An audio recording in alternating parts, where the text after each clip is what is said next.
L'innovazione tecnologica a Padova ha un punto di riferimento nel centro innovazione in zona industriale in Corso Spagna. Questo centro funziona da un anno. E chiediamo un bilancio di quest'anno di attività all'ingegner Massimo Malaguti, direttore di Tecnopadova, l'azienda della Camera di Commercio espressamente creata per il trasferimento di innovazione alle aziende, che gestisce il centro innovazione. Ingegnere, un bilancio. Il Centro Innovazione in questo primo anno di attività ha svolto il compito di primo nucleo del Parco Scientifico di Padova, che gli era stato assegnato dal progetto di Parco Scientifico redatto da un gruppo di enti padovani coordinati dal Consorzio Padova Ricerche e presentato alla Comunità Europea nel 1992.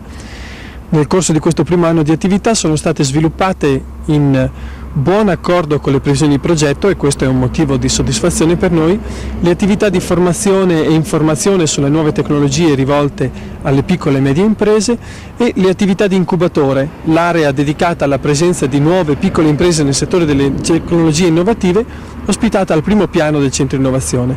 In modo particolare la presenza dei laboratori sullo sviluppo delle tecnologie in fibre ottiche e il laboratorio sulla compatibilità elettromagnetica qualificano il Centro Innovazione come uno dei punti più avanzati per lo sviluppo di tecnologie innovative.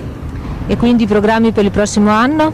I programmi per l'immediato futuro sono l'ampliamento dell'area dedicata ad incubatore di impresa attraverso l'acquisizione di locali posti nella ex sede della Cerved in Corso Stati Uniti, sempre in zona industriale, e nell'anno prossimo l'apertura di un centro innovazione a Montagnana per lo sviluppo di nuova imprenditoria in un'area che denuncia qualche ritardo strutturale in questo ambito.